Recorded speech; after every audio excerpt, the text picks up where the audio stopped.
ബർത്ത്ഡേക്ക് ഒരു ഫോട്ടോഷൂട്ട് ചെയ്യാനായിട്ട് ഒരു 1/2 kg കേക്കും 3 കപ്പ് കേക്കും ആയിരുന്നു നമ്മുടെ കസ്റ്റമർ നമ്മളോട് ചോദിച്ചിട്ടുണ്ടായിരുന്നത്. അപ്പോൾ ആദ്യം തന്നെ നമ്മൾ കേക്ക് റെഡിയാക്കുവാണ്. നമുക്ക് റെഫറൻസ് ബുക്ക് തന്നിട്ടുണ്ടായിരുന്നു, അതിനനുസരിച്ചാണ് ചെയ്തിരിക്കുന്നത്. ഫ്ലവർ ഒരെണ്ണം വെച്ച് കഴിഞ്ഞിട്ടാണ് കേട്ടോ ഞാൻ ചിന്തിക്കുന്നത്, റൈറ്റിങ്സ് എഴുതി കഴിഞ്ഞിട്ട് ഫ്ലവർ വയ്ക്കുന്നതായിരിക്കും ബെറ്റർ, ചിലപ്പോൾ ഇല്ലെങ്കിൽ സ്ഥലം തികയില്ല എന്ന്. അതുകൊണ്ട് ഞാൻ പിന്നെ റൈറ്റിങ്സ് ചെയ്യാൻ തുടങ്ങി.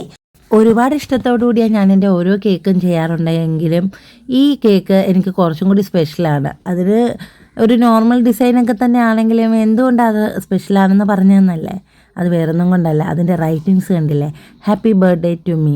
ആക്ച്വലി ഇത് നമുക്കൊരു മെസ്സേജാണ് നൽകുന്നതെന്ന് എനിക്ക് തോന്നി. നമുക്ക് ചുറ്റുമുള്ള നമ്മുടെ പ്രിയപ്പെട്ടവരുടെ ഒക്കെ സ്പെഷ്യൽ ഡേയ്സ് നമ്മൾ ആഘോഷിക്കാറുണ്ട്. പക്ഷെ നിങ്ങൾ അവസാനമായി നിങ്ങളെ ആഘോഷിച്ചത് എപ്പോഴാണെന്നൊന്ന് ഓർത്ത് നോക്കിക്കേ. നിങ്ങൾ ആരുടെയെങ്കിലും സ്പെഷ്യൽ ദിവസങ്ങൾ മറ്റാരെങ്കിലും ഓർക്കാതെ, ആരും ഓർക്കപ്പെടാതെ, പ്രത്യേകിച്ച് ആഘോഷിക്കാതെ കടന്നു പോയിട്ടുണ്ടോ? അതോർത്ത് നിങ്ങൾ വിഷമിച്ചിട്ടുണ്ടോ? എനിക്കങ്ങനെ സംഭവിച്ചിട്ടുണ്ട് കേട്ടോ. പക്ഷേ ഇപ്പോൾ ചിന്തിക്കുമ്പോൾ അതൊരുപാട് ബാലിശമായിട്ട് തോന്നാറുണ്ട്. നമ്മുടെ സന്തോഷം മറ്റുള്ളവരെ ആശ്രയിച്ചിരിക്കേണ്ട കാര്യമുണ്ടോ? എനിക്ക് തോന്നുന്നില്ല. നമ്മുടെ സന്തോഷവും ആഘോഷവും മറ്റൊരാളുടെ ഒരു ഓർമ്മയെയോ അംഗീകാരത്തെയോ ആശ്രയിച്ചിരിക്കുമ്പോഴാണ് നമുക്കിങ്ങനെ ഒരു സങ്കടം ഉണ്ടാവാൻ സാധ്യതയുള്ളത്. ആക്ച്വലി കുറച്ചൊക്കെ സെൽഫ് ലവ് നമുക്ക് വേണം. നമുക്കൊരു സെൽഫ് റെസ്പെക്റ്റ് പോലെ തന്നെ സെൽഫ് ലവും നമുക്ക് ഇമ്പോർട്ടൻ്റ് തന്നെയാണെന്ന് എനിക്ക് തോന്നിയിട്ടുണ്ട്.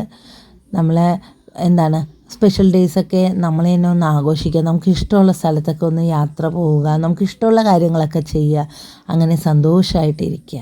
അപ്പോൾ നമ്മുടെ കേക്കും കപ്പ് കേക്കും ഒക്കെ റെഡി ആയിട്ടുണ്ട്. 2 കപ്പ് കേക്ക് വീട്ടിലത്തേക്കാണ് കേട്ടോ തയ്യാറാക്കിയിരിക്കുന്നത്. കപ്പ് കേക്കിൻ്റെ ഡെക്കറേറ്റിംഗ് വീഡിയോ അടുത്തതായിട്ട് ഇടാം. അപ്പോൾ എല്ലാവർക്കും അടുത്ത വീഡിയോയിൽ കാണുന്നവരെ ബൈ ഫ്രം അരോമ.